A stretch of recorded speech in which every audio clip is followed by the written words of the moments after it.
Identity is at the core of every great digital experience. Ping Identity's solutions support the scale, flexibility, and resiliency required by enterprise-level IT teams for lasting digital transformation. With 99.99% uptime and over 3 billion identities under management, they're the only identity vendor that's proven to champion the scale, performance, and security of large enterprises. That's why Ping Identity champions your unique identity needs. They give you the tools to offer your users the right access at the right times, no matter how they connect with you. Visit securityweekly.com/Ping Identity to learn more.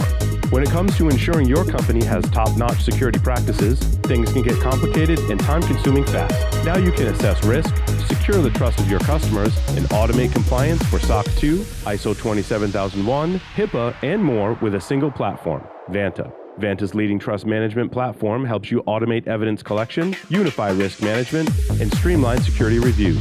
Save hours of work by completing security questionnaires with Vanta AI. Go to securityweekly.com/Vanta to watch their on-demand demo. That's securityweekly.com/VANTA. Welcome back, everyone, to Paul's Security Weekly. On my website, securitypodcaster.com, you can find links to the podcast I host, some book recommendations, and some ridiculous PC build specs. Mr. Lee Neely has joined us. Lee, welcome. Oh, good to be here. Happy Wednesday. And boy, that was a lot of energy coming off of Mr. Street. That was awesome. It certainly was. Certainly was. Hey, before we get started, yeah. I'm surprisingly busy like the next month. Well, I just came back from Cactus Con, which was freaking awesome.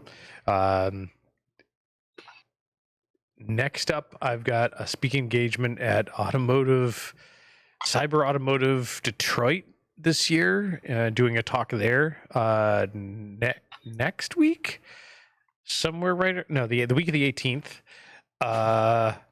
I think next week I'm doing a talk for the Monitoring Association out of DC on the Cyber Trust Mark and RSA. Are you saying you're going to be in DC next week? I am not. That one's virtual. Virtual? I will be in Detroit, and then we'll be in California for RSA. So like 3 different presentations in a month.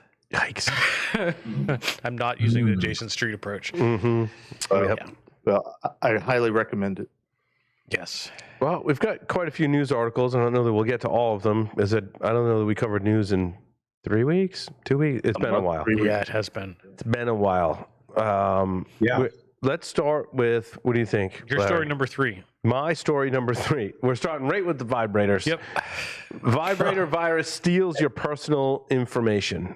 So one of the quotes from the article, the question that remains is, how did the vibrator get infected?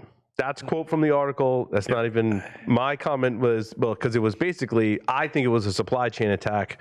Is that a supply whips and chains attack? Might be. But so basically, there was some conflicting information in this article, like something about the USB, the PC board, or the board that controls the functionality versus the USB. There was no data connectors between them. And I think what they were saying is you couldn't affect the functionality of the device over USB. Correct. But that there was like a USB flash drive. Yeah, it was USB storage. USB storage inside of it. Yeah. And the payloads were on the USB storage. Right. So when you go to plug your vibrator into your computer to charge it, like Jason and his hearing aids. Right. Yeah. You go, hey, can you imagine? Can you walk into the boss's office and say, hey, I got a meeting coming up. Hopefully, can I plug my vibrator into your computer to charge it before the meeting? Wait, that doesn't work. But yeah, so when one goes in your ear. Yep. Yep. One goes in your mouth. One goes in your. Depends on what kind of office it is, really, I guess. You know, That's so true. Hey, some offices that'd be perfectly fine. Hey, I need to charge this up. Could be the Pornhub offices. I mean, it's still a legitimate business. But yeah, so the malware is on the vibrator, and when you plug it into your PC, it infects your PC. I think this is a clear case of needing better cyber hygiene. Yes. Very true. Yes. But I also think it's similar to the Android TV stuff too, that we don't have a really great solution for this in the goods that we buy as consumers or businesses. How do we know if they've come pre-owned? I mean, hopefully your vibrator isn't pre-owned. Right. I mean, you should always sanitize your no overlord term, you but should always sanitize your devices. disinfect. If only there make was sure some it's sort of sanitized. Yes. Cyber if only there was some sanitized. sort of cyber prophylactic that we could use. They talk about USB condoms in this article. I mean, there's just so much to unpack. Yeah. But I mean, should you really connect this to your computer? I mean, that's a question I don't know if enough people ask. Oh yeah, it's USB. I can charge it there. It's like, really? Should you?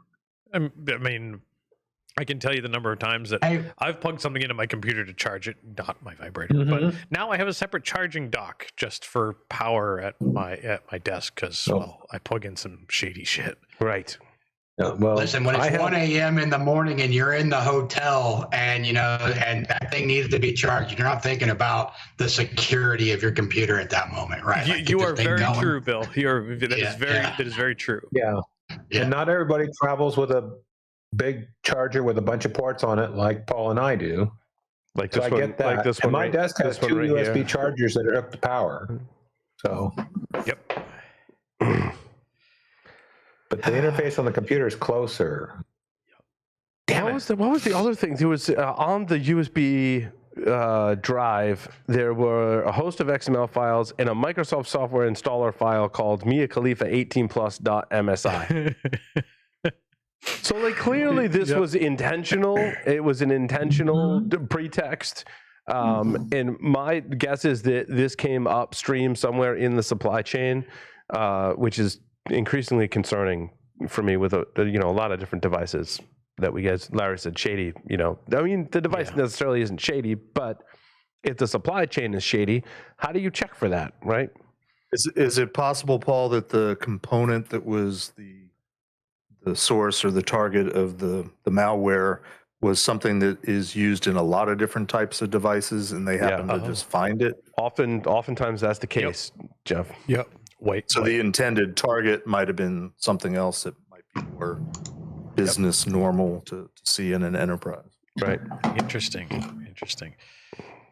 Yeah, what I found interesting about that article was it looks like this device came from Spencer's or Spirit Halloween, and I saw that too. I was like, I don't remember seeing vibrators in the Halloween store. I mean, I take my kids to the Halloween store. It puts a little spirit in your Halloween. I would have a lot of explaining to do if the kids come up like, what Halloween costume does this go to, Dad?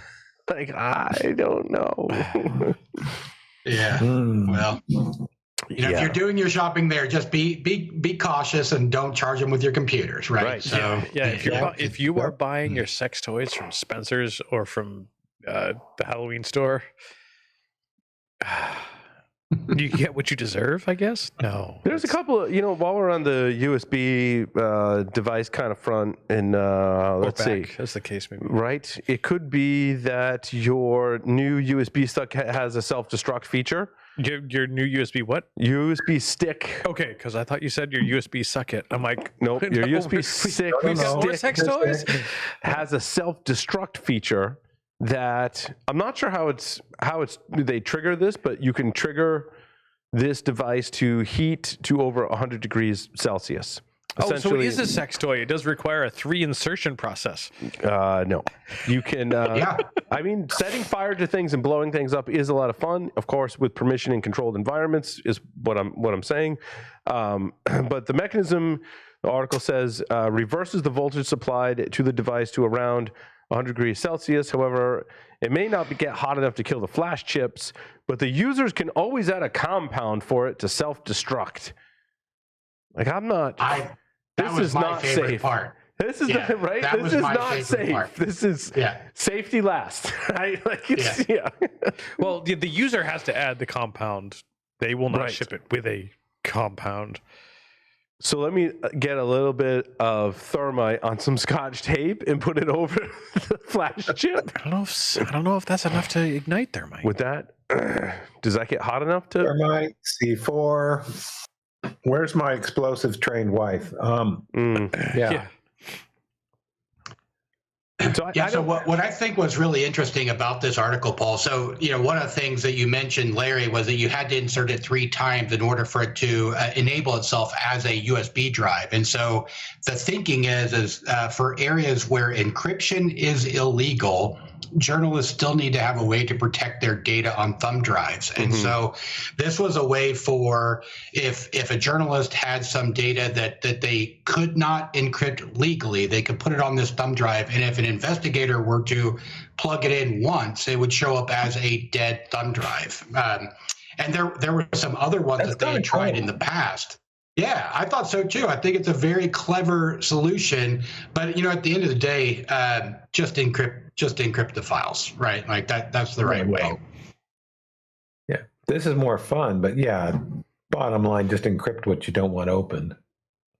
Yeah, so they said that they had tested one in the past that you had to lick your fingers, and when the USB drive saw moisture, then it would enable the drive. I think it's interesting that whoever this group is, they're trying out some clever ideas of hiding a USB drive in plain sight. Really, it's kind of neat. Bill, do you remember the USB killer? Yeah. Actually, so the USB killer is something that's really interesting, and I think is something that most security teams are not prepared for. And so, Larry, I don't mean to steal your thunder here, but yeah. So the way that it worked is it was essentially a thumb drive that they had replaced the circuit board with a bunch of capacitors. And so when you insert the drive into your USB port power charges up those capacitors, and then it does a full dump of that power back into your USB rail. And not just that power, it increases that power output massively. Right, absolutely. And so there were many devices that this would actually, just because the USB designers don't expect a surge of voltage to come back the other way on that rail, right? So there were a lot of motherboards that would actually die as a function of that disk. Now this one, I don't believe it doesn't work that way, right? So this one, it's using the electricity to try and fry the flash chips and not do any damage back to the computer. But I don't remember if Jason said this, but you always talk about or think, he was talking about the SD card, right? That he flying in the drone and ran into somebody. So I think that a lot of security professionals are prepared to. So that one probably would have got me. I thought that was really, really clever. I probably would have also looked at that. Looked at that file, but so when you find that USB drive sitting in the parking lot, a lot of times big security departments, they're going to have an investigative machine that's prepared to look at potentially malicious USB drives, but not so much the power surge ones, right? Those are a tough one to handle for sure. I will fully admit that I actually did fall for that in a similar fashion. At a previous employer, we actually purchased some used drones off of eBay. And one of the drones came with an SD card, and it was still in the drone. And I'm like, ooh, I wonder what's on it. Turns out there was a lot of video on said drone, on said SD card from the drone and from some very interesting locations. But I would have totally gotten pwned. Yeah, it's clever. Like those low tech hacks like that are, just because he's absolutely right. Your brain's not in malicious mode. It's a drone, right? Like your brain's in that mode. It's a pretty clever trick that might have to steal something like that. Yeah, and along those lines is my story number 5 as well. And some researchers took a look at wireless charging devices, and it's super interesting, right? Like the science behind it. So inductive charging and how that can be manipulated to, what does the article say? So they did a number of things. A charger can be manipulated to control voice assistance via inaudible voice commands, damage devices being charged through overcharging or overheating, and bypass the QI standard. How do you key standard? Specified foreign object detection mechanism to damage valuable items exposed to intense magnetic fields. So it sounds like there's a protection. If you put something else other than a phone on it, it won't damage it. kind of thing. Yep. And they're able to bypass that. It won't activate the power output because it can't negotiate the protocol. Right. Yep. And then obviously damaged devices that are charging and overheating. But the interesting thing, and I had to read a little bit of the paper, is that you can manipulate the induction device to send voice commands to the phone. I wasn't sure physics how that was actually possible, but it's all described in the research paper. So the part that I didn't understand, that part kind of makes sense, that you could send commands to Siri or whatever. I didn't read the paper, but I can kind of understand. What I didn't get was, how are we setting these things on fire, right? Did you read into that? How did fire happen? It's something that they're able to bypass the safety protocols and overheat the phone. And I didn't dig into there was a lot of mathematical equations, but there was also a picture. I'm like, oh, pictures, nice, of a thermal image of a phone overheating while it was on the wireless charging. So my understanding, so they had to put something in between the power brick and the USB cable that then would attach to the wireless charger. And doing that, they could create one that would overheat. Yeah, see, no, I hadn't read the paper. My thought was that the key charging standard negotiates how much power and at what amperage and the charging rate and so forth. My thinking was that they negotiate, and the negotiation is successful, and while the phone is expecting relatively low power, the charger, the wireless charger itself, outputs way more than the phone actually expects, and then overheats the battery because it's charging too fast. And that type of stuff. So that there's a device in between the power adapter and the charger that an attacker would need to put in that says disruptions can be made to the key communication-based feedback control mechanism, resulting in signals that can override controls that stop overcharging, which can lead to overheating. Yep. They call this attack the Volt Schemer. Volt Schemer. Schemer? Well, I think Shamir sounds. I think it sounds better. I like Shamir better. Right? It's like Shamir in your phone. It's all Shamir. We need to ask Josh, which is better, a schema or a Schmear. Yeah, where did Josh go? I thought we lost someone. Did we lose Josh? Yeah, you know what? He had to go, but you're right. It's Schmear. Now that I read it, it's Schmear. I did read that right. Because usually I'm wrong when I read stuff like that. Sam. Yeah, just in honor of Jason Street, I just want to talk about my story number one, because it's all social engineering. And I was real glad to read this. A New York Times tech journalist gave $50,000 to somebody in a shoebox who stole it. And they explain how this happened. And that's why I think it's helpful, because smart people think they're too smart to be fooled, but you're not. And the story was good. There were 3 or 4 different people working together, contacted her, said, your credit card number has been stolen, and the criminal used it to buy drugs and transport them across state lines. There's now an FBI warrant out for your arrest, and they're going to freeze your bank account and all your money. And if you tell anybody, like your husband, he'll be involved in a case and he'll be accused too. And so the only thing you can do now is take some of your money and we'll put it in a special account so you can use that to live on while all your accounts are frozen for many months now while the investigation goes on. And, this fooled her, even though she's a tech journalist.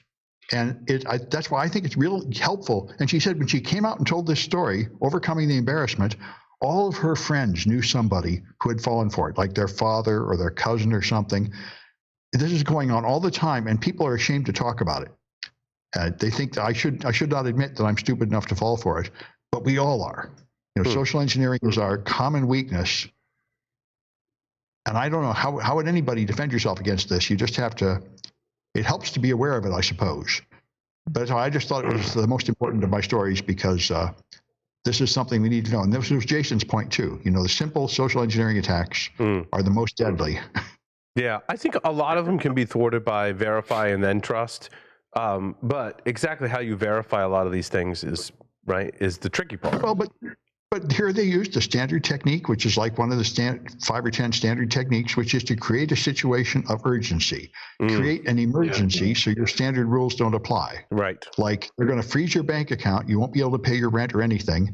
Now suddenly your usual cautions are discarded. Yeah, I think having ADHD, where nothing's necessarily an emergency until you want to get to it, could be some of your defenses, right? I'm not going to pay attention to that today because look, squirrel. Yes, being atypical. At least be a defense. But I mean, I think part of what we can do, like the credit union that I use, I have been noticing over the last several months, somebody's targeting them. I am routinely getting texts that are allegedly from my credit union, asking me to check something, or there's a payment due tomorrow. If you want to take care of it, click on this link. And and there's been variations of it, but it's been pretty persistent over the last couple months. So my credit union now, when I'm logging on to their legitimate site, they pop up with a message saying, "Don't forget, we're never going to contact you over text," type of thing. So it's a little bit of a help. Again, there's always going to be a scenario with the urgency thing that people are, if they're distracted, they're going to like, "Oh, I need to take care of it." But I mean, what else can you do? Educate, and be specific about, we're never going to do something like that. If you get something like that, rest assured it's really not us, type of thing. Yeah, so I recently worked on a case, and I think I told you guys, so the last couple of weeks I couldn't be on because of the case I was working on, and it was really interesting that there was multiple threat actors involved, and not related. So the groups were, so the threat actors were unrelated. And Sam, to your point, one of the threat actors was purely a scammer, right? And the people I was dealing with, so the victim in this case was everyone at the company was highly intelligent. So just picture I don't even want to say the industry, but an industry of very, very smart people, right? So everyone in there is very smart. But it was the scammer that, so that we call TA3, that had the most impact to them. And even though the requests that were coming from that threat actor was much lower than anyone else, they were the most impactful one to the client, because they used a lot of the same tactics, Sam, like what you were talking about, but that fear, uncertainty, and doubt, making a lot of claims about, that if you don't do this, I'm going to do that. It wasn't the same story like your story where, like they knew that they were dealing with a threat actor, but they, it's the techniques that are being used now are even if it's a bad guy, sometimes you just have to, your hands forced, it's a real problem. And watching this unfold was, watching a master class in social engineering, right? It was pretty amazing. Yeah. Before, I know Sam has a hard stop. I want to talk about my story number 16. A celebrated cryptography breaking algorithm just got an upgrade. And this is the infamous LLL, which was published in 1982, named after the folks that worked on it. And it's basically a method of breaking cryptographic schemes. And they've updated this. Then the article gets into lattices, which is, now we're talking about, like, now I get my weak ability to understand crypto and geometry. Crypto and geometry all in one, like preying upon my weaknesses. And I can't do it justice, but I was hoping others could maybe chime in. Yeah, well, the relevance is for the post-quantum algorithms, Crystal's Kyber and the other one. And the ones that have been approved for post-quantum are lattice cryptography. And as they explain here, you have an array of points that are generated by adding vectors together. And it's easy to find a generator of the group, which are two vectors which can be added and subtracted to reach all the points. But you want to find the smallest generators, the most efficient generators. And this is how it works. And my understanding, which is imperfect, is that the finding the smallest generator is analogous to factoring the RSA key. The RSA key is the product of prime numbers. Yeah, go ahead.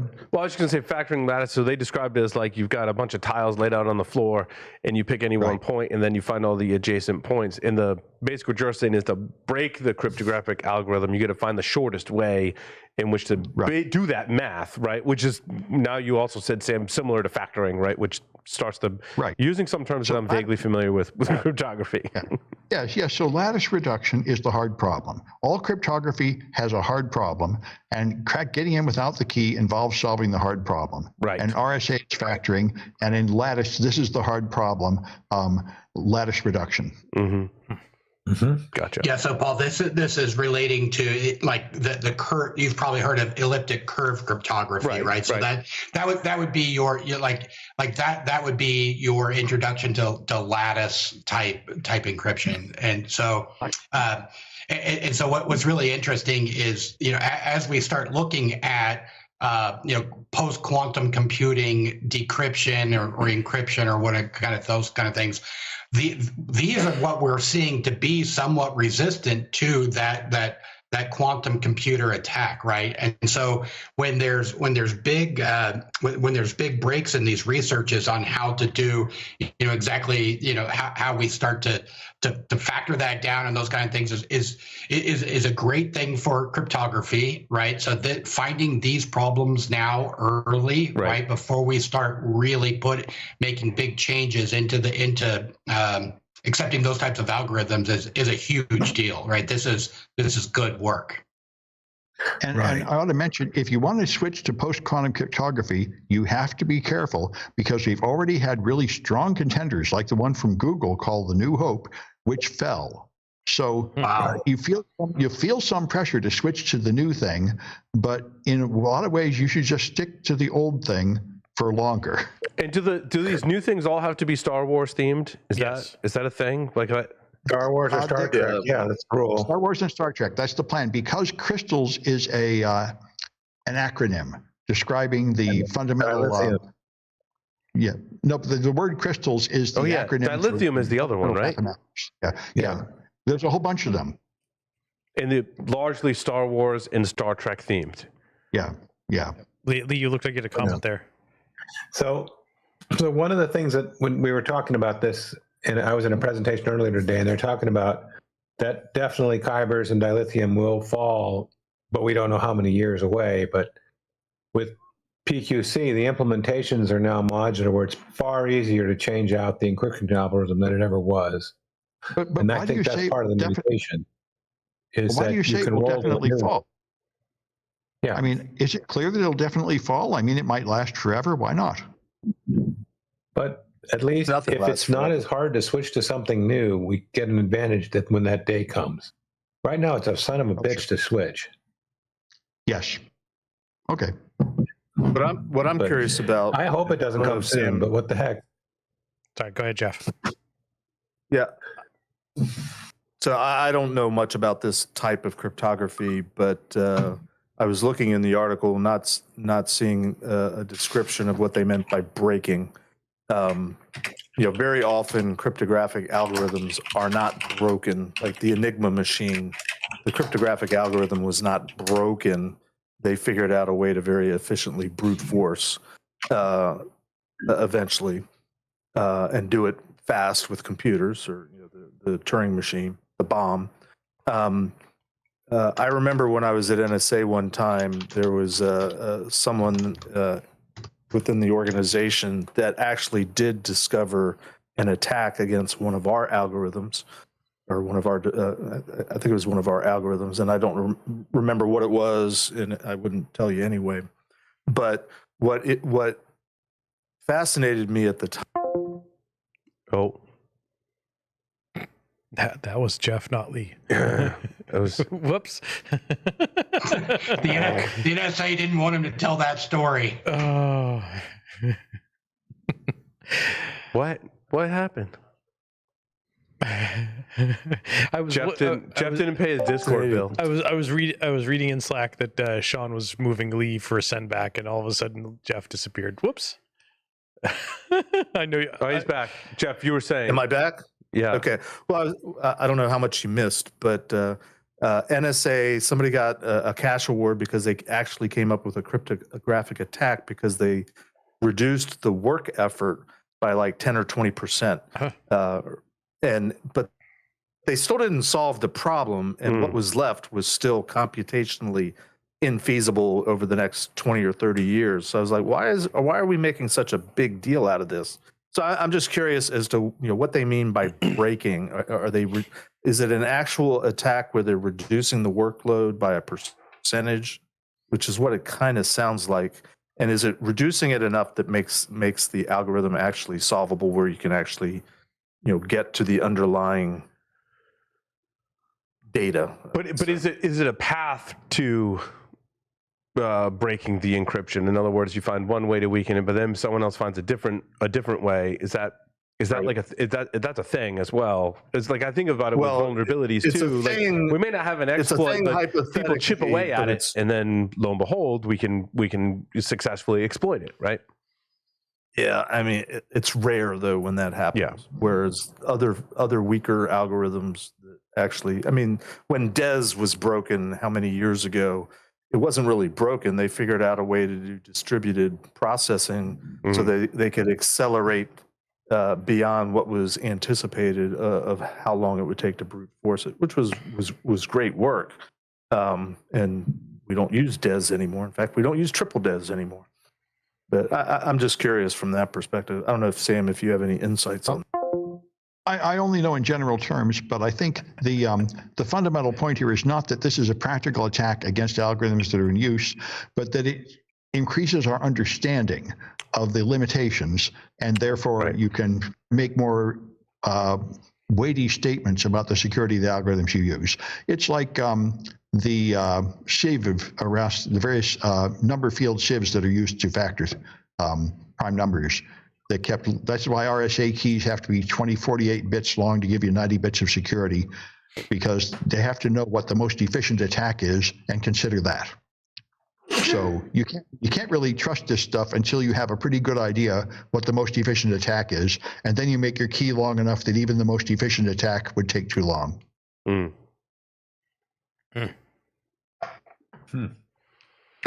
Interesting. Hey, yeah, I didn't have any other cryptography related stories to my knowledge. Cool. Although, I mean, go ahead. Oh, I was going to say, if Wi-Fi? we were done with that one, I was going to say no. My story 5 and 6 are very related. No, I'm sorry. 4 and 5. Yeah. The government of Canada hosts a national summit on combating auto theft, and as a result, they ban the Flipper Zero and then possibly software-defined radios as a result. Yeah, there's been a lot of people talking about the Canada ban on Flipper Zeros, and I don't know that I necessarily have anything more to add there, other than my general irritation when there's a response to something is ban the tool that is used in crime or could be used in crime kind of thing. It irritates me. But I was reading recently to help put this in context for me, and I don't necessarily understand why. It could be, some have theorized that it's because there's not a lot of other crimes to focus on in Canada. I don't necessarily know that's true or have the data to back that up, but do you have insight? So sorry, Sam, where I'm going is a lot of news outlets and reports that I've read, a couple of them say that there's a really huge problem with car theft in Canada. And I also have evidence that there has been for some time, because Canada is one of the countries that requires an immobilizer be in a vehicle before it can be sold in Canada. So my kind of theory is that this has been a problem in a long time. I don't know if you have any more insights there, Sam, is why? No, I think the most important thing they can do is ban this podcast to protect them. That's right, because we talk about how to steal cars sometimes. Yep, and we talk about the Flipper Zero and we talk about how to use. Yeah, right. So I don't know if or why car theft is such a problem in Canada. I don't know if there's like a mixture of things. They've related it back to organized crime in Canada. They've had a lot of reports of people saying, they have put the Apple AirTags in their cars, and they're like, it goes here, and then it's off in a container, and away it goes. I'm just not sure.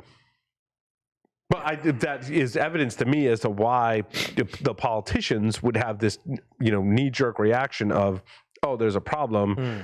our voters want us to do something. So if we ban the Flipper Zero, our voters will be happier because we did something to help with crime. Whether it actually works or not doesn't matter. The thing that it gets politicians going is, hey, we did something, right? And our voters are happy, and when I run for re-election, they're going to vote for me. And I don't pretend to know how it works in Canada in terms of like elections and in politics, but certainly I've witnessed that here in the U.S. Well, the real target, I think, is these devices. Hat time. Oh, go ahead, Sam. Go ahead, Sam. So, I've read quite a few articles about these devices, not the Flipper Zero, but better devices that really will let you steal modern cars. Right. They sell them for like $5,000, and that's probably the things they really want to outlaw. Although they're probably already illegal since they're clearly hacking crime attack tools. I'm told those are like maybe $30 worth of electronics, and the reason they come in the $500 to $5,000 price tag is because they have certain programming that allows you to, like, you'll see. We were talking about the Kia stuff, and this wasn't Kia specific. This was they would take apart like the headlight. To get at one of the like accesses to the OBD2, the CAN bus, right? Yeah, where they can inject commands and override. Unlock the car and start the car, right? Like if you can get on the CAN bus, and this is obviously vehicle specific, right? But like essentially, it allows them to, correct me if I'm wrong, Larry, unlock the car, start the car, right? Yeah. Yep. But there are completely wireless ones too. And they got them on video camera. So those things exist, and those are clearly the things you really want to stop. I don't think there's any modern car you could get into with a Flipper Zero. Is there? Well, yeah. I mean, it depends on the style of attack. Like there's the rolling code, the way it doesn't defeat speaking backdoor like encryption thing, right? Yep. It doesn't defeat the rolling code. You're just basically like man in the middling the rolling code. Well, and then it's a race condition too. There was some other ones where the rolling code, the code was actually valid for a number of days. Correct. Even despite the fact that they'd moved on to new codes. And what was it? Honda. Last year, they even had some new cars that didn't even implement rolling codes on the key fob. It was just a straight capture and replay, and that is older Hondas, new Hondas, but also older Hondas had that problem. But you're also saying some newer Hondas. Hondas. You can tell them the Hondas from Rhode Island. You add ours. The Hondas over yonder are the Hondas. Well, if that's the case, then maybe the ban makes sense. I mean, making it more difficult to get this gadget would stop certain low-end attackers. But then you'd also have to ban software-defined radios because they can do the same thing, right? Which then, then also technically you would also have to ban ham radio because many of the ham radios could do the same thing and/or are also software-defined radios. But this is the same as any such ban. The fact that you can do it with other equipment doesn't mean it's as convenient to do it with other equipment. This is true. If you ban the most convenient tool, then you stop a certain level of script kiddie level attackers. True. Yeah, I'm not sure though that my guess would be if you ban the Flipper Zero in Canada that you're going to see car theft decline. Not. Right. I mean, also if you went through the lengths of banning all these devices, like, so are you going to stop criminals from getting them, building them, making them? I mean, so you're going to order the parts from AliExpress? You're going to get AliExpress to stop sending stuff to Canada? I mean, maybe. Now there's like an open source clone of the Flipper Zero that's like $50 or something. It's like the M1 or something like that. It's hard. It's not banned. It's hard to ban. You can't ban all electronics and computer parts. You can't ban an idea. You could. Not George Orwell's 1984 yet. It's not the Flipper Zero that steals the cars. It's people. Right. And it's all, I mean, there are some, this is a shared responsibility thing, right? There's responsibility on the manufacturers as well to make vehicles that are more resistant to car theft. Yeah. Right? Oh, Lee's got some comments in there. Sorry, I can't see Lee on my screens for some reason. I'll fix that. So aside from responding to Larry that wrong thinking will be punished, what I was actually thinking about is, like, what was it? Around the 12th, they banned the Flipper Zero, and then around somewhere in the 22nd of the month, the Royal Canadian Mountain, the RCMP got ransomware 6 ways from Sunday. Not connected, is it? I mean, actually, they're really calm. It's like we're not impacted at all. Our IT system is down, but we're still open for business here. No worries. but I mean, Amazon banned the sale of the Flipper Zero. I mean, did that really stop people from buying? So you go to the website and you buy the Flipper Zero, No. right? Like that didn't have an impact, in my opinion. No, but it limits the liability of Amazon. Correct. That's all it did. Correct. Anyway. Bill was mentioned something about LockBit, and I'd love to get Bill's commentary there. Speaking of ransomware, right?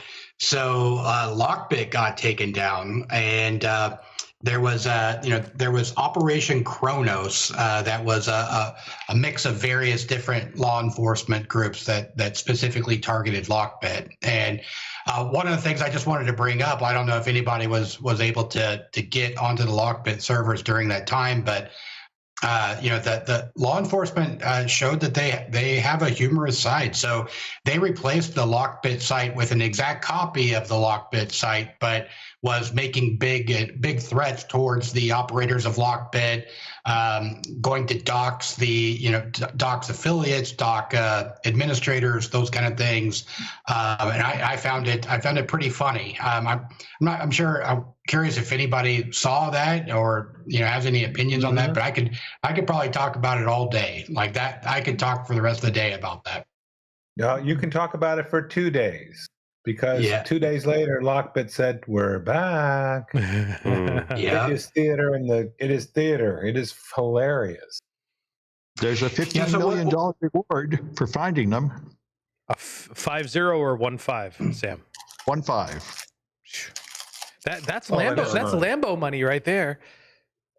So one of the things that I saw that I thought was what was really interesting, and I don't have any insight to this whatsoever. I wasn't part of this investigation at all. But one of the things that really stood out to me is LockBit changed some of their tactics. Maybe a month or two before this takedown happened. So they traditionally their TTPs were to use Mega as their distribution site, and about 2 months ago they started switching over and using their own servers. So once they, if you don't pay the ransom, they publish the data, and the LockBits. So about 2 months ago, they started using their own servers rather than Mega. And, I have no idea if that was related to the takedown, but, if you're going to start posting and having people download terabytes of data running on a Tor server, right, that starts to, in my opinion, that, again, I don't have any insight there. It seems like a pretty good way for those servers to be identified, right?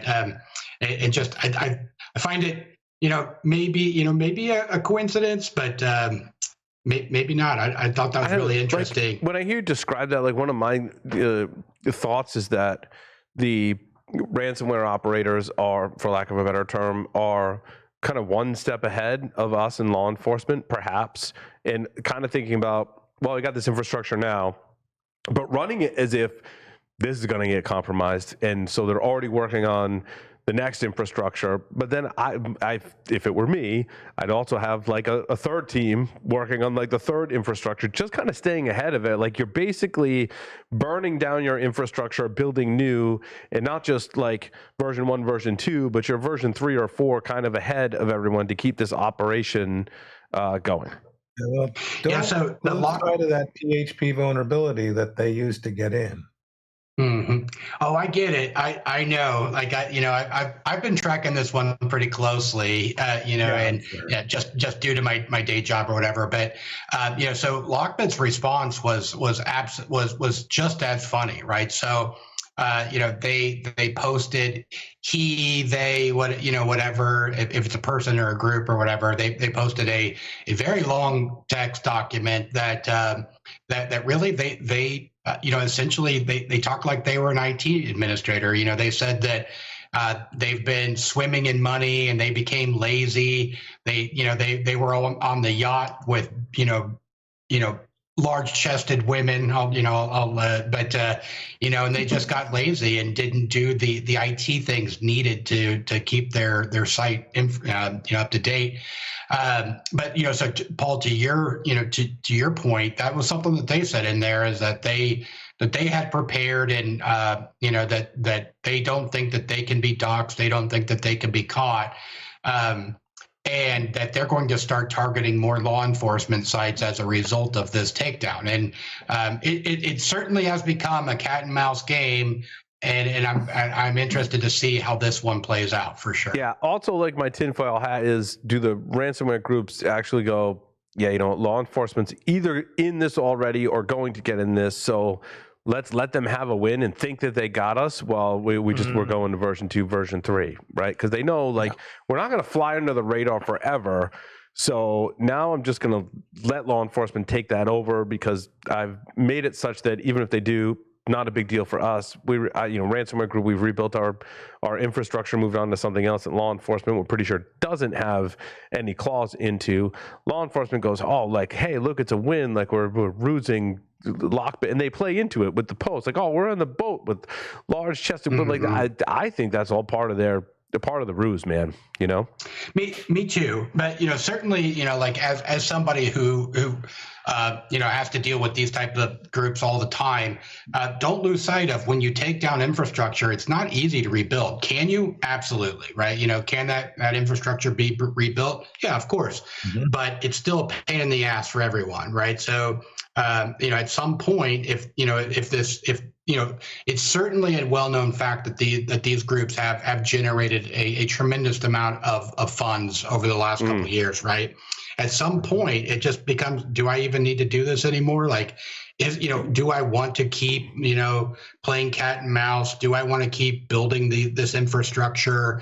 Every time one of your, you've probably experienced this, Paul, right? Like, so if you're doing a red team, if your infrastructure gets burned, like, it sucks. Like, now I lose a day or two that I've got to rebuild all this back up, and man, I was really holding on to that domain for this engagement, or whatever. Like, it's tough to rebuild those things. So I don't know. I love this story. Go get them. Like, go get them, law enforcement. Like, let's keep, whether it be theater or not, I don't care. I'm loving watching the movie. Right? It's certainly entertaining. I think it's almost as entertaining as some Zixil stuff, Lee. Yeah, you think? Oh boy, it's it's similar to Avanti. I track these all very closely, and look, I don't want to speak ill of any vendor, but I think we collectively have to do a better job at pushing these larger vendors that are making these firewall VPN appliances, as just one example, into a much better security model, because as we've seen, especially in the past year, this type of technology and product has been kind of soft and squishy. And it seems every time we look and we pick up a rock and we look underneath it, we're like, oh, equally as bad as the last rock that I picked up and looked under. So we did some at Eclipsium, we did a little bit of looking underneath these rocks, and with a particular version of Zixil. So this is independent of the Taiwanese firm that probably for the 20th time has disclosed vulnerabilities to Zixil, which I don't understand. Like, I'd love more information there to know why this Taiwanese firm is disclosing all these vulnerabilities in Zixil firewalls. Like, I think there's something more at play there. However, that aside, we looked at Eclipsium. I like to say I had like a hand in this. I provided information and nudged people in the right direction to go, I think there's something more here. And one of our researchers did find some really interesting bugs.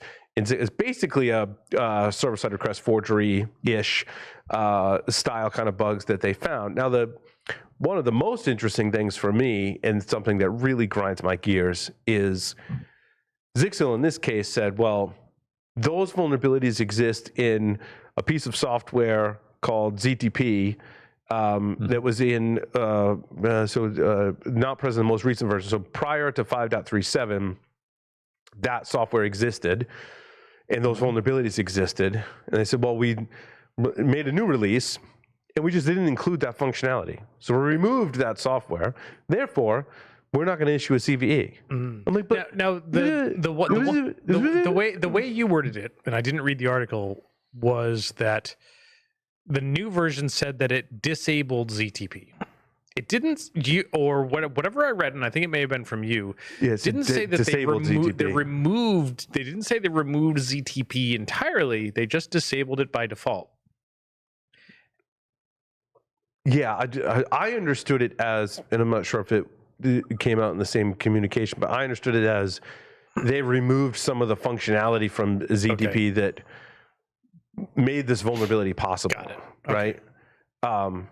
It's still like there's a version of software that contains a vulnerability. Yep. We can prove that vulnerability does exist, and to me, that there should be a CVE. Like I don't pretend to know all the ins and outs of how the CVE program works. I'm starting to gain some more knowledge in that. In a talk I have coming up that was actually accepted to Besides Charm. Nice. But to me, this is a very clear-cut thing. There are proven vulnerabilities in a software product.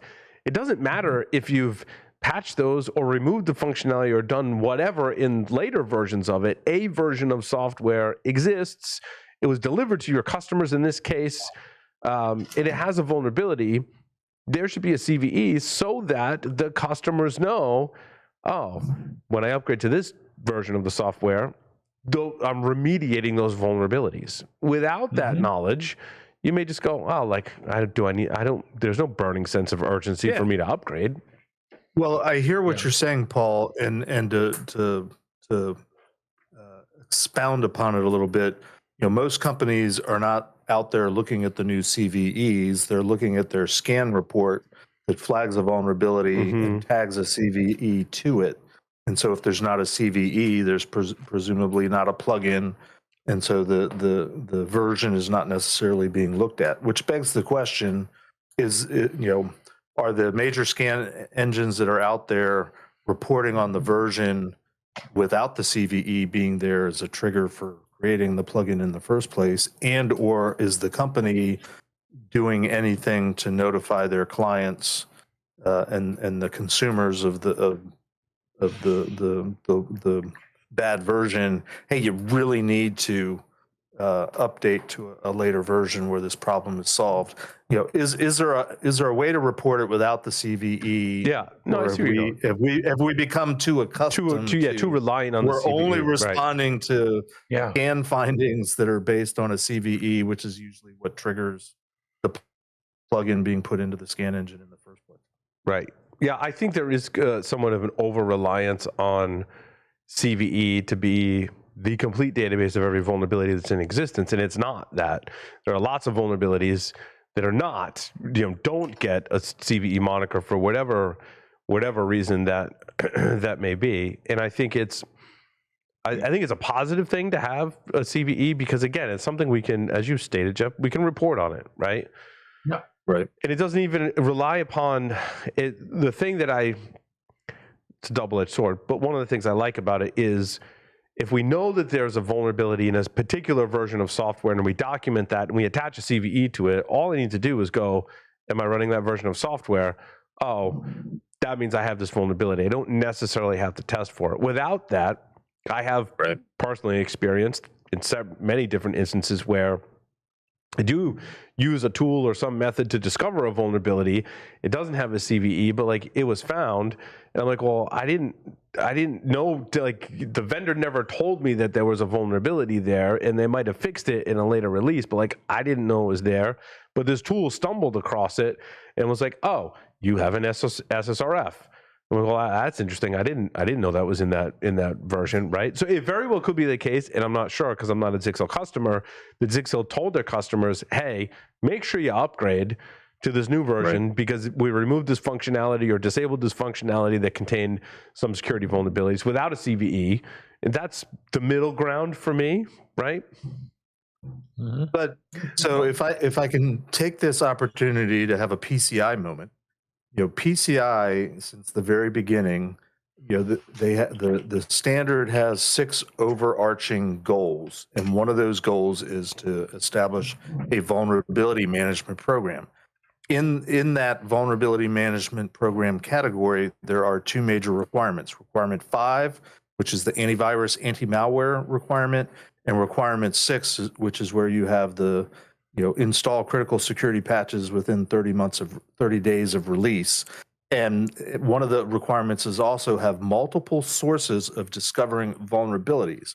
The problem that I've always seen is so many of my clients and so many companies out there think that vulnerability management starts with running a scan, which is exactly what we're talking about. In theory, there should be other ways of discovering and reporting on a vulnerability because it's required for PCI and it's independent of running the scanner. But we as an industry have allowed everybody to sort of be lazy and rely on CVE. But now you've got this situation where there is no CVE, but in theory, there should be other ways of reporting it and notifying and getting the system upgrade, the newer version installed. Go ahead and drink, and I'll pause. I have. I was contemplating, because the camera never panned over to you, Jeff. I was contemplating just drinking on CVE and PCI. Good Lord. In that thing, Fair in enough. which case I might need to grab some more whiskey. Yes. There's not enough whiskey for But I PCI also think and it's interesting, CVE. like we say, known vulnerabilities. Does that necessarily mean a CVE? Or could it mean something that is I don't know. Like, I don't know. We get in this very philosophical debate over what's a vulnerability, what's an exposure, what's a Jeff could tell you. Insecure Jeff could tell you exactly what that means. configuration like this.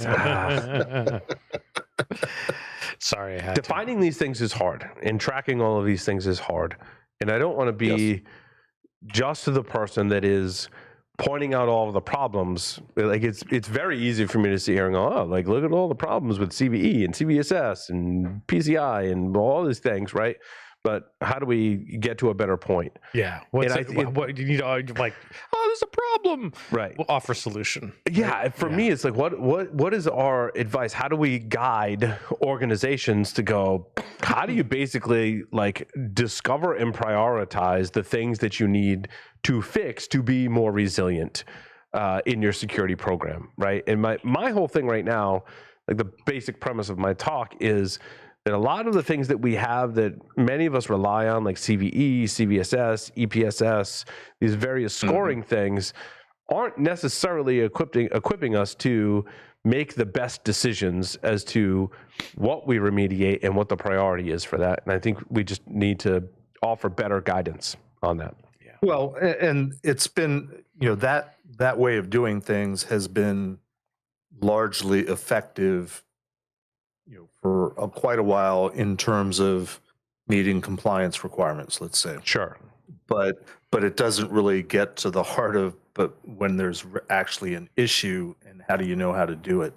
I mean, this, if nothing else, is a good war story to be able to tell people and explain why you shouldn't be relying on a scan result, because the scan results are large. And and you've been harping on CVEs for how many months now, and exposing all the various weaknesses and the exploitability of CVE, demonstrating it is not the 100% most reliable method. It is a good method. I mean, let's not totally throw it out. No, I agree. But what is to dovetail on what Jason was saying during the interview, the foundation, what's the foundational thing? Have multiple sources of finding out what problems are on the systems that you're running, which of course means you have to know what systems are that you're running. But again, most companies rely on those scan engines to discover, the systems that are out there. Whereas historically, at least in theory, you have change control, change procedures, processes in place where not anybody can just throw something on the network and put it into production without going through certain steps, which allows for those systems in theory to be inventoried. And I mean, I was thinking earlier on, I forget where we were talking about it, but some bad application that's out there, and it was the application itself. I like, forget SBOMs and knowing what are all the component parts of the application in question. a lot of companies struggle with knowing what even the applications are that they have running. Mm-hmm. Forget SBOMs. Get an inventory of what's actually running in your environment. Yeah, and I don't think even the SBOM or the scanning technology we have knows everything, right? No.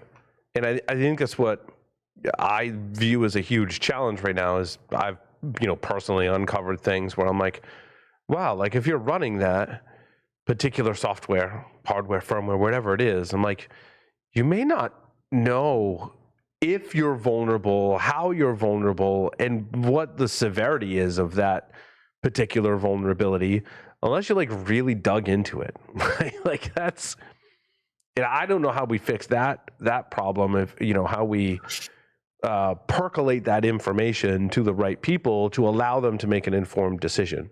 So I think today there's gaps in the system that we need to work to build processes to fill some of those gaps, right? And I mean, it almost begs a research project and that turns into a talk. Yeah, right. That's kind of like that's my talk. Right? Is just looking at that. I'm not saying I have all the answers, but I want to get people to start thinking a little differently about how they look at that kind of stuff. So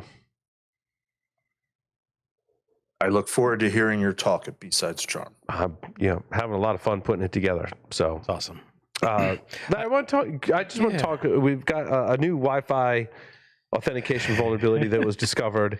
Yeah. And so one of the vulnerabilities has to do with WPA supplicant in the way that it authenticates using the enterprise method. It's been a while since I configured it. So WPA Enterprise. Yep, WPA or WPA2 Enterprise. Which involves certificates. Yep. But in this case, there is the Linux WPA supplicant, which also is used on Android because Android is essentially Linux. And Chrome OS. And Chrome OS. Linux on the desktop, my friend. It's the year. I say essentially Linux. It uses the Linux kernel. Actually, there's a side note, great interview on the Open Source Security Podcast with the guys, Josh and Kurt, who've been on this show. But they talked with Greg. And Greg is the Linux kernel security guy. Like he's the guy, right? He's the guy. And he was talking about how he works very closely with Google and Android ecosystems because they use the Linux kernel. And all the different nuances in there as well. Speaking of our conversation about CVE, one of the positive things I think, and I'm not saying this works in all circumstances, but the Linux kernel team is now a CNA. So they're a CVE numbering authority. They can assign their own CVEs to the Linux kernel. In a Linux kernel situation, I think it's a hugely positive thing. Anyway, and not so much rant, but segue back to the Wi-Fi WPA supplicant, which in the context of what we're just describing. Lots of devices. Yep. Lots of devices are running it. And there's if you don't enable strict certificate enforcement, it's vulnerable. More so than it was before this discovery if you don't enable certificate enforcement. And I know years ago when I was configuring WPA Enterprise, I was like, well, let's try and get it to work without certificate enforcement first, and then kind of build on that. I mean, which is ironic that still so many organizations do the, hey, let's get it to work without the certificate enforcement. And then they just leave it. And sometimes it's left that way for years, or they've got devices that are stubborn and don't like that. But arguably certificate enforcement on. My understanding was that when you have even with certificate enforcement on, you could still present a certificate that was invalid in certain ways, and WPA supplicant would still accept it. Oh, interesting. That was my understanding. I could be wrong. So they're only mostly invalid? Yeah, they're mostly dead, right? Yep. They're mostly invalid. And not only is it Enterprise WPA2, but it's also Enterprise WPA3. Right. Yep. So there's 2.3 billion Android users worldwide who could therefore be affected by this vulnerability. Right. It could be a gross overstatement because the details of all of those different Android implementations used by all those 2.3 billion Android users varies greatly. So I mean, there's updated issues of WPA supplicant, and I've forgotten the other one. But the trick is how long until I get through the supply chain to the Androids. I think Google has already put out something into AOSP, but when is it going to? I mean, I'm sure it's already on your Pixel, but the other brands may have a different, the mileage may vary. And it depends on which version Pixel, as Google has stopped support. And I don't pretend to know off the top of my head how far back that they're going, right? But what's interesting for me is the nerd in me is like, well, like even a Google Pixel 2 is not, it's not a horrible phone. It's still a valid platform. Yeah. I mean, I actually saved all of my most of my Pixel devices. I've repurposed them for various things. I've done hackery things with some.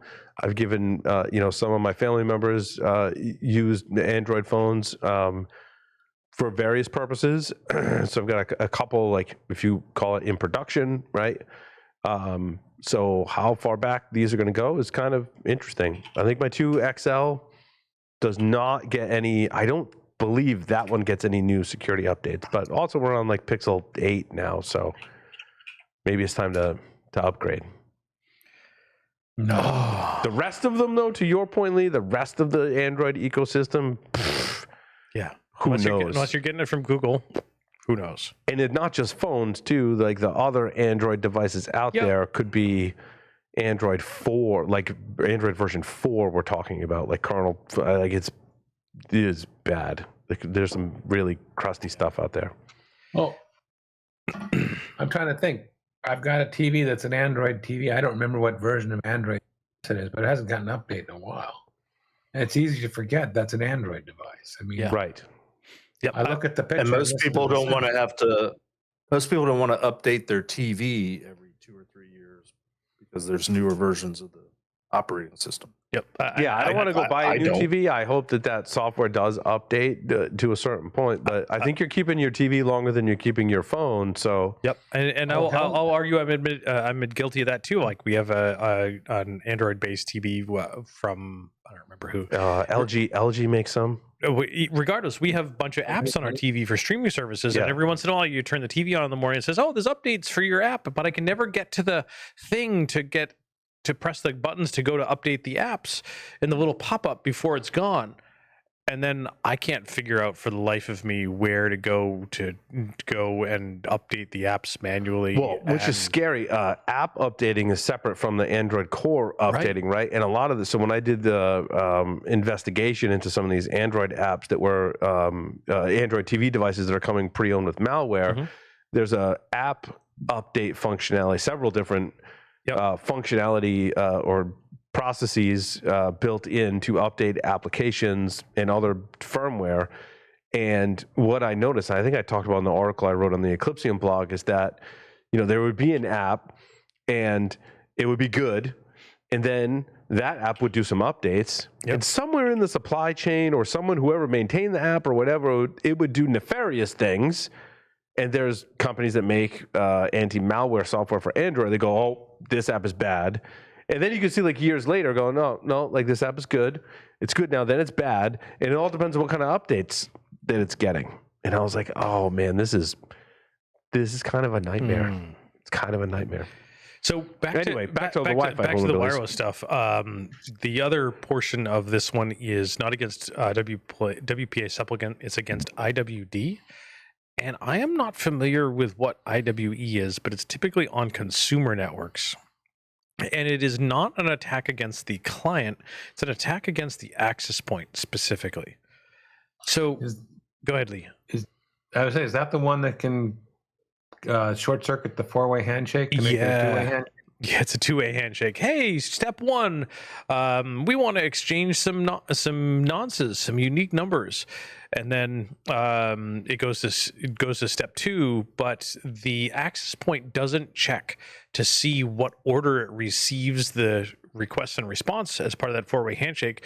So if it then receives step 4, which is the final step, it just goes, oh, okay, step 4, cool. We just skipped over steps 2 and 3. Yeah. So IWD, by the way, it was an Intel thing. So it stands for iNet Wireless Daemon, is a wireless daemon for Linux written by Intel. The core goal of the project is to optimize resource utilization by not depending on any external libraries and instead utilizing features provided by the Linux kernel to the maximum extent possible. Interesting. Okay. So yeah, it goes to step 4, and basically step 4 is we got all our keys, and in this particular case, step 4 is saying our keys are generated from a string of zeros. So this other article says the encryption is all zeros. This one says too that IWD developed by Intel intended as a comprehensive connectivity solution for Linux and an eventual replacement for WPA supplicant. It is available in the official package managers of all major Linux distributions. I didn't realize it was intended as a replacement for WPA supplicant. Me either. Clearly, that's not working. Not surprised that it's in this vulnerability disclosure, because if you're looking at WPA supplicant, you would go, "Hey, I wonder IWD is a similar kind of thing. I wonder what we could find in there." Yep. Interesting. And credit where credit is due. These 2 discoveries found by Matthew Van Oof, who also found crack. I was going to say that rings a bell, yeah. And dragon blood. And another one, tunnel crack, which I'm not familiar with. Something about VPNs. Yes. Yeah. I remember we covered that. Yeah, I'm sure we did. A while ago. I mean, I love that there's a guy that breaks wireless stuff. Cryptography and encryption and that type of stuff for various attacks, and his first name is Matthew.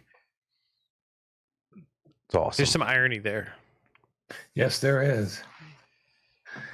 What's next? I don't know. Do you want to talk about building a scanner with a Pi 5, or do you want to talk about some of the other interesting thing like ConnectWise? ConnectWise was an interesting one, like a kind of a shit show. Go for it. Kind of a train wreck, yeah. I would like to talk about a score of 10. That's impressive. That's something to be not proud of, but oh wait, was this the one where all you had to do was add a slash on the end of it? Yeah. So this was the entire vulnerability was at the end of the URL you added a slash. What? That was the whole thing. So wait. Start from the beginning. Once upon a time, there was a vulnerability, and all you had to do was add a slash at the end. A slash to the end of what? On where? You're talking to Screen Connect, the screen sharing service, and I believe the vulnerability is not on the endpoint but on the server. And when you're accessing the API on the server, you just kind of overload the input and go. Fairly trivial.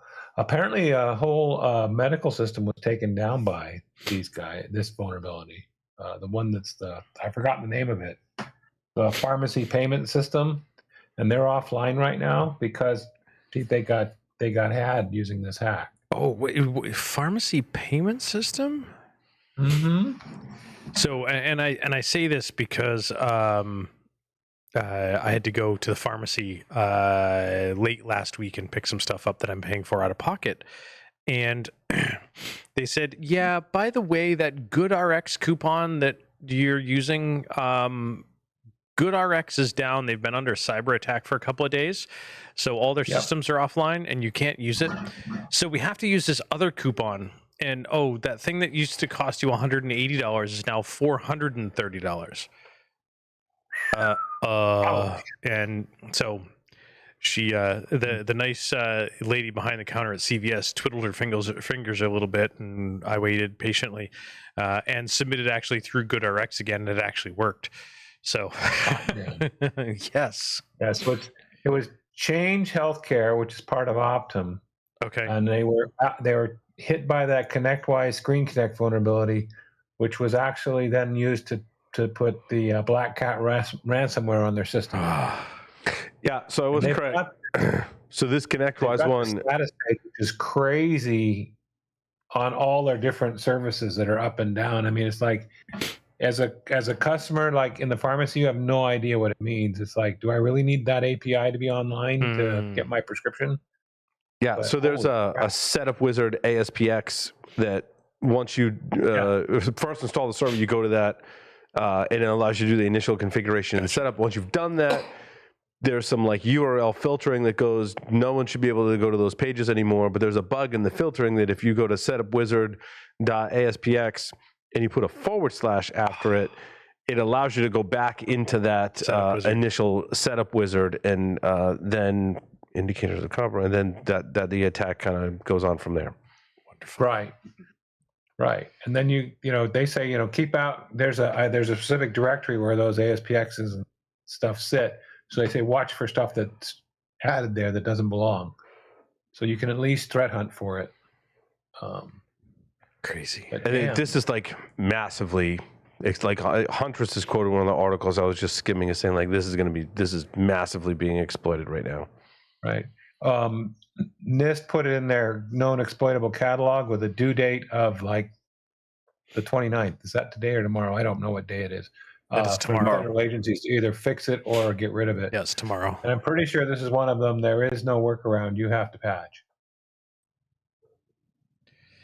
That's one thing I always look at with a vulnerability is can you work around it so you buy time before you have to do the system interruption, or is the only move to hit the patch and reboot as it were? Did you guys see excuse me, the Snaptrap vulnerability? No. Command not found package? No. This one was, to me, it was wildly entertaining. I hate to kind of poke fun at bugs in Snap and in Ubuntu, but here we go. So it says in the article, so it's the hidden dangers within Ubuntu's package suggestion system. So there is a package in Ubuntu that is called command not found. And what command not found does is if you type a command, like ifconfig, it doesn't exist on the system. The command not found package goes, oh, you want to run ifconfig. Well, I've determined through the logic in my programming that ifconfig is in the net-tools package that you can install from apt. So if you want to run this command, you should run sudo apt-get install net-tools. Yep. Like, I don't know how I've seen this a number of times. Like you mistype sudo as sufo. Yeah. Like, we think you're trying to run sudo. Sudo, right. And you might want to install the sudo package with sudo / like, wait. Yeah. So the command, so it says in the article, the command not found package is installed by default on Ubuntu. It provides an invaluable service to Linux users. And I would say it's not invaluable. I mean, it basically saves you a Google search. Right? Like, this is how I do it. I'm like, wait, what package on this Linux distribution do I need to install so that I get this command, right? And then I do some manual analysis. I'm like, is it really that package? Which package do I need to install? What version is the latest? How is it a snap package? Is it a flat pack? Is it an apt repository? Is it an apt image? Or do I get that from my rolling distro? Is it an AUR or is it extra? Like, what is it, right? And I trust more my own research because I'm highly skeptical of this whole supply chain of Linux software in particular, right? I mean, maybe that's just me and a few other people, but I don't trust I wouldn't trust the suggestion thing. So they also say if a command corresponds to both a snap and apt package, the command not found package will suggest both options, as the case in example of the Mojo command. So if you go type a command, Ubuntu is going to come back and say, hey, you can get this command and you've got options. You can install it through an apt repo, or you can install it through a snap package, or maybe there's multiple snap packages that you could install, which is one reason why I don't run Ubuntu anymore, because there's too many horrible options for that. In any case, so you can install the software from 8 different places if you wanted to. Also, the way that one of the ways this was exploited was the reason why I try to run Wayland and not X11, because X11 has whole slews of vulnerabilities in 30-year-old software. So one of the things with X11 in this particular scenario is it allows snaps. So when you install a snap package, right, there's certain container or sandbox restrictions. And so there's two different types of snap packages. There's ones that like have restrictions and ones that don't. And if you submit a snap, you have to tell it like, what does your software need access to and what is it accessing? And there's certain things that it can access that are widely accepted as, well, yeah, like most things would need to do that. And like access to the X11 interface is one of those things that they're like, yeah, like packages should do that. So it allows snaps that connect to X11 interface to eavesdrop on other windows and potentially capture keystrokes. And that's because you can put a snap package in and go, I need to interface with the GUI, which is X11, and that shouldn't raise any red flags. But if my snap package needed to access certain sensitive files, it would have to go through a review process and be sandboxed in a certain way. And that's a very high level, crappy explanation of how that works. So if you're running X11, you could install, because the command not found thing, you could trick it into suggesting a malicious package. That malicious package could then interface with X11 and gain privileges on your system. So, Larry, Paul's maligning my beloved X11. What's the matter? He's not wrong. And like Wayland certainly is not perfect. I think it, from what I've read, is better security-wise. But again, still a lot of things to work out. I was having this conversation, I think, with an upcoming guest. Like, it's basically like we want to be memory safe, and we've got all this code written in C. The answer isn't necessarily let's go rewrite all the code in Rust, because that's going to breed a whole bunch of unknown problems. Well, just do it in Go, it's faster. Yeah, or do it in Go, it's faster. Or we could fix the memory safety issues with the software that's been running for 30 years on all of our systems, and we've got more of a known set That's hard. Of That's problems, just crazy. right? So that's kind of where I feel like Wayland X11 is too. So like in Wayland, there's certain things that it just doesn't. I don't want to say I've run into security issues, but there's certainly compatibility issues at play.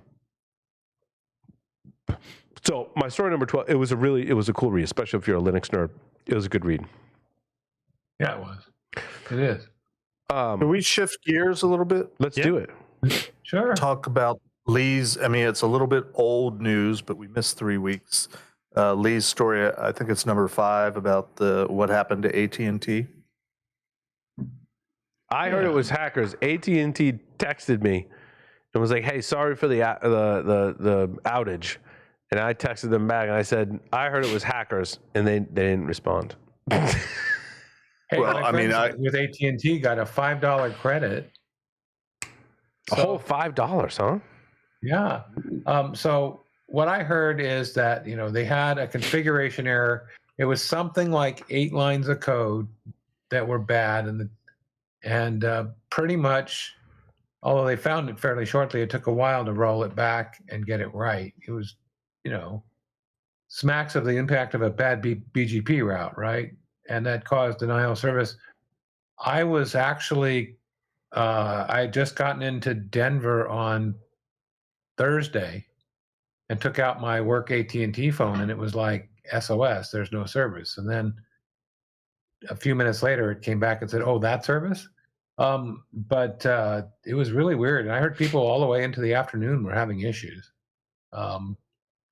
And I had in a Signal group, somebody was talking about, they were talking about a case where somebody had made a set of code changes in the data center that blocked a whole lot of stuff. There was a very small change.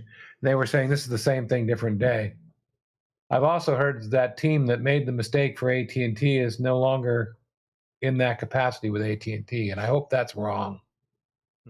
I mean, think about it. You make a mistake, you fix it.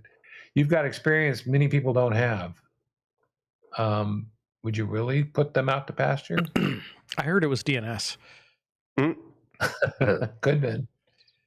Well, so oddly enough, I used to work for AT&T. And I don't know if I've ever told this story on air. Jeff, I thought you said you worked for the NSA. I Same worked thing. there too. 3 different, same 3-letter. Never mind. Different 3 letters. But Same agency. I'll try to be brief. But I had people reaching out to me. Like, do you think AT&T was hacked? Do you think AT&T was hacked? I said, well, it's possible, but knowing what I know about AT&T, I bet you it's going to come out that it was some kind of screw up, which is what the article is saying, and I can vouch for that in as much as shortly after I arrived at AT&T, this was probably back in the beginning of 2010, I got pulled in as a security expert to help them diagnose a problem that had occurred.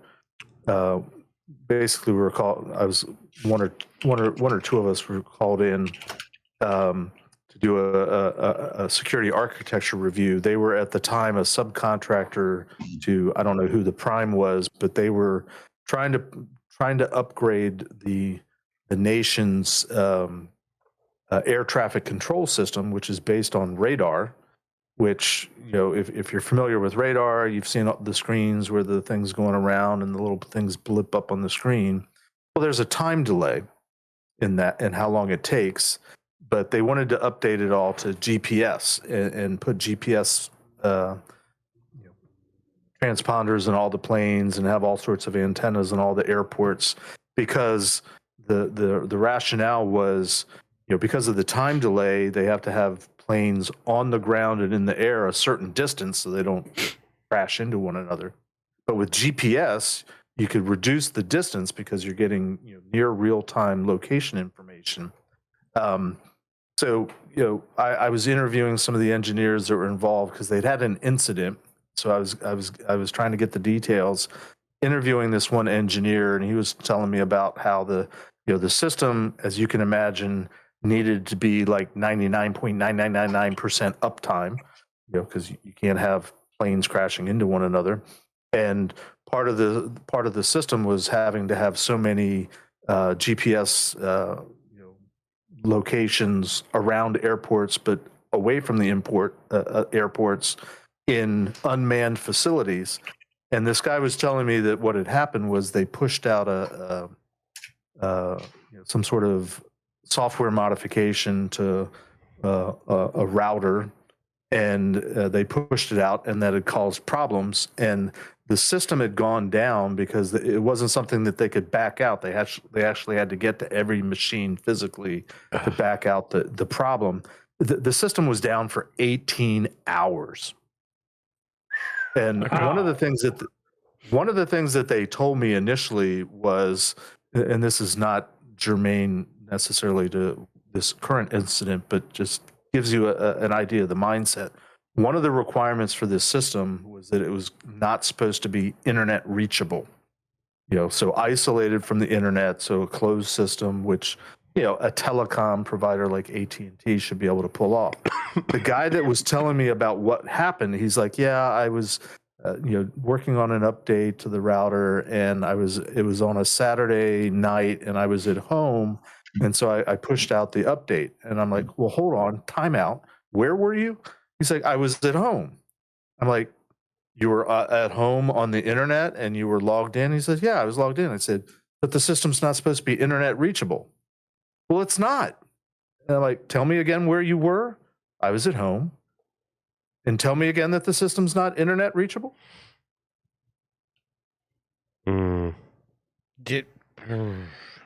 That's part of the mentality. So that when I heard the stuff happening, I'm like, it's going to come out that it was some sort of a screw up. Just wait and see. So I'm glad that the article was posted just to validate my assumption.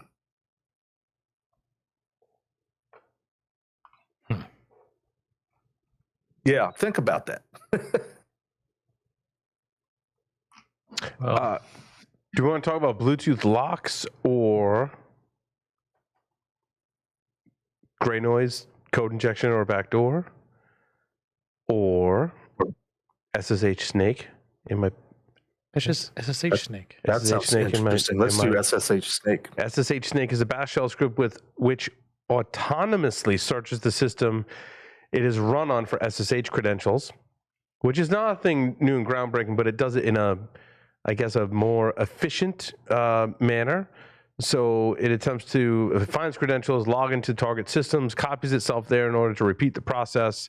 The result of the worm's activities are available to the attacker, who can use them to later in order to continue their operation.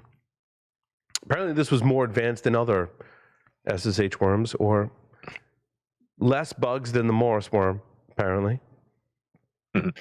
Has cool ASCII graphics. Has some cool ASCII graphics as well. Yeah. I look at something like this and I start thinking, how many people think it's okay to have root login over SSH exposed to the internet because it's SSH with a password, not not PKI. Well, in this case, it's really automation of, once you get access to one system, you search through that entire system for any evidence, keys or what have you.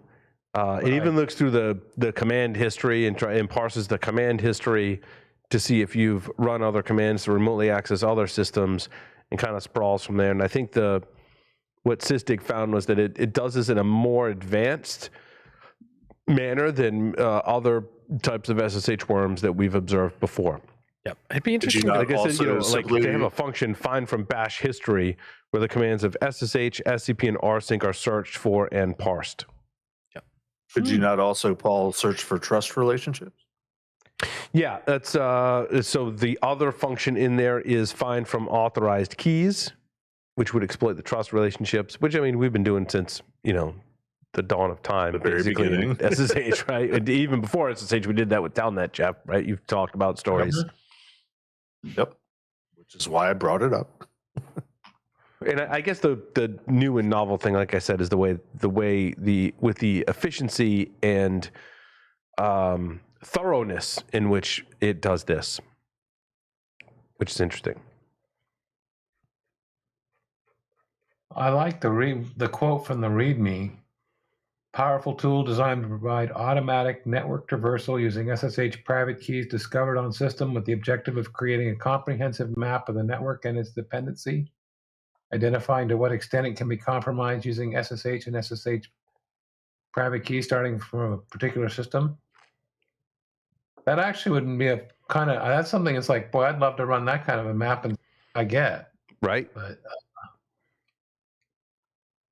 yeah, I almost want to, if I was responsible for a larger Linux environment, right, I would want to run this and see if it was successful, how successful it was.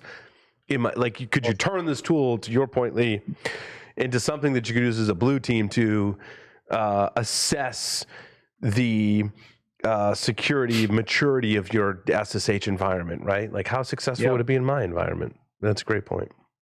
So basically, exploit the feature aspect of it rather than actually exploit or break something. Right. What a novel idea. I mean, to your point, Jeff, you could run this pretty safely. I have to go and look at the code, right? But you could likely modify it so that it's pretty safe. And it's interesting you bring that up, because it takes me back to my thing, the days at Tenable, where it's always riskier to detect and or exploit a vulnerability that has to do with memory safety, that has to do with, even cross-site scripting or some of the web bugs, SQL injection. There's some riskiness to that. When it comes to exploiting, air quotes, exploiting, if you will, authentication style, like I'm going to try a default password, I'm going to exploit a trust relationship kind of thing. That is a behavior that the system expects. The system expects that people will log into it, right? The system is not, in the software that's running on, is not expecting a buffer overflow or null pointer dereference or something of that nature, right? So I've always found it safer to run these exercises of, let's see if I can log into a bunch of systems in a certain way. Now, brute force obviously could have negative, it depends on how aggressive you're being and how many passwords you're trying and things of that nature. But that aside, the way that this worm is structured would be, I think, a good exercise to include in a blue team exercise. Yeah. Or purple team, for that matter. Mm-hmm. No, absolutely. Exploiting expected behavior. What a novel idea. Right? Mm-hmm. How are we doing for time? We're about to wrap it up. We covered a lot of ground.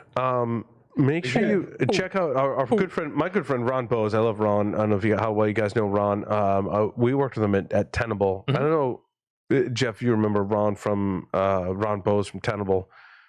Security.org still hosts rocku.txt, if I remember correctly. Yeah, so he just found some interesting stuff. Used the Wayback Machine to find a backdoor in a PHP library that was associated with an Avanti vulnerability from like way back in the day, and he did a great job of writing it up.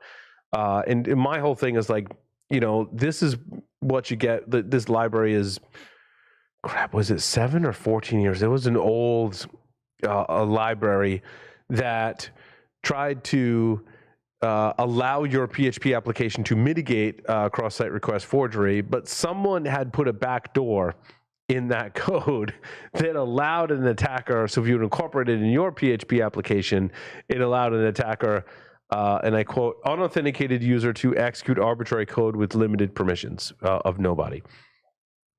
So I thought that was interesting. Real quick, my last story, number 14, because we've talked about 3D printing a bunch on the show. Anycubic 3D printer owners said their printers were hacked to warn of a security flaw, and apparently a message showed up on the little display on their printers saying that your machine has a critical vulnerability posing a significant threat, blah, blah, blah. We didn't hack you, but you could be hacked and take this thing off the internet type of thing.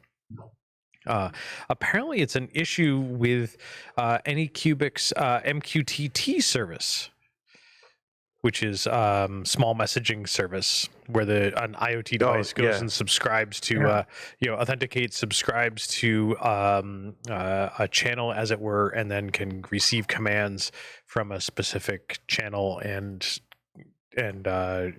so forth.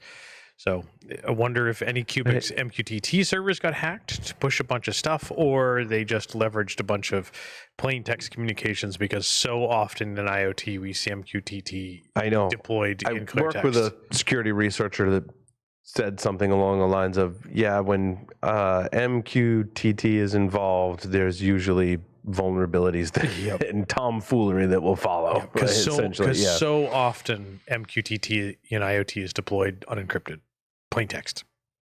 And just like not a whole lot of security around. We've covered on the show in the past years, right? The vulnerabilities that have been derived from MQTT that we just and not necessarily attacks against the protocol itself, just because it's poorly implementation flaws. Yep. Tricky implementation, huh? Yeah, well, to your point, Lee, right? It's indicative of the protocol not being easy to implement securely. I mean, we talked about PHP earlier too, right? Like just prone to being configured and or implemented insecurely. Arguably, it can be done securely. You just have to make sure you have all of your certificate stuff for TLS and you name it available. But that's more work. Kubernetes too, I think, suffers from that. It doesn't work right out of the box. You have to do something to it. Yep, exactly. Ugh. I think there's different levels of that, but But I thought that one was interesting, especially with the 3D printing tie. And we're probably going to use that as a case study in the IoT hacking class, because we talk about hacking MQTT. And you should use these. My story number 10, E-Link Smart. Unlocking Bluetooth low energy padlocks with polite requests is also another way of like how not to implement something. But the thing that I got from that, I don't know if you read this one, Larry, but and we were talking about this before the show. It feels like we talked about this on the show already, but I something similar. But I couldn't remember whether it was. I just read this in our 2 weeks off. So in any case, because this was published. I hate it when the date of when it was published isn't right at the top. Yeah, there's no date. So and arguably there's no date at the bottom either. Just said that the disclosure was on the 6th or something. With Secure it was F Secure, and now it's called With Secure. So this, the folks from F. What? Fuck. Yeah, With Secure is F Secure. Oh, that's right. Yes. Yeah, it was a name change. Just did a great job of explaining all the vulnerabilities that they found. But it hinges on the fact, and I don't know if I read this wrong or not, because I was like, wait a minute. Like, basically, the hard-coded password of E-Link Smart Locks provides no such recourse. There's no mitigation of the password is intercepted. Like, the same hard-coded password is valid against all the locks. That's what I got out of it. Yeah. What's the name of the guy that we interviewed that was F-Secure for like 20-some years? Miko Hipponen. Yeah. He's keynoting RSA this year. Oh, Very interesting. Cool. I just finished his book. He's doing it's smart. It's vulnerable. Is that a good book? I mean, I like Miko, and I've always appreciated his work and presentations. He's been on the show once, I believe. So I just wrote a review for the Cybersecurity Canon project for it. It was a good book. I was super excited for it to be a book about IoT hacking, and it totally wasn't. Not like barely at all. But that said, don't judge a book by its cover. I totally did, and it was still good to hear some of Miko's history. He took all of some of the tales about doing some of the hacking through time, and even into some of the more modern stuff, and talked about the story and talked about where things fell down, and then offered reasonable advice. And a couple of times I'm like, oh God, no, Miko, you're not telling me 20-year-old advice that doesn't work anymore. And then he would say, oh yeah, you do this. And but that really doesn't work anymore. I'm like, oh God, I got duped again. Right. So yeah. Nice. It was a good book. I enjoyed it. That sounds like it'll be a fun talk. Oh, is he talking about sort of the book at RSA? I don't know. We'll find out. I figure whatever he's going to talk about at RSA is going to be fun. Yes. Just because of how he communicates anyway. Yep. Cool. Well, I think that should wrap it up. I did mention really quick the critical Linux kernel flaws was my talking point. Talk about the Linux kernel being a CNA. We talked about that. The other ones in there was someone found or bought on eBay a notebook that was for prison inmates. Yes, and did the bypass. Hacked around all the security methods so they could actually boot a real Linux distribution on it. That was kind of cool. Wise cameras were breached, which looked to me to stem from a supply chain attack in a library. That I thought was interesting. Yep. And then to make matters worse on that one, they got breached, and when they came back up, there was some confusion, and that your the images people could see each other's image thumbnails, right? The image thumbnails came across for the wrong cameras, right? Yep. And then Keytrap was the critical flaw in the design of DNSSEC, which I didn't dig into, but I did link there as well. And then Malware Tech. Marcus Hutchins had a post on bypassing EDRs with EDR preloading that I thought was interesting, but didn't get a chance to cover. So that stuff's in there. Go check out the show notes. Thank you, everyone, for appearing on the show with me today. It's been fun as always. Thank you, everyone, for listening and watching this edition of Paul Security Weekly. Larry.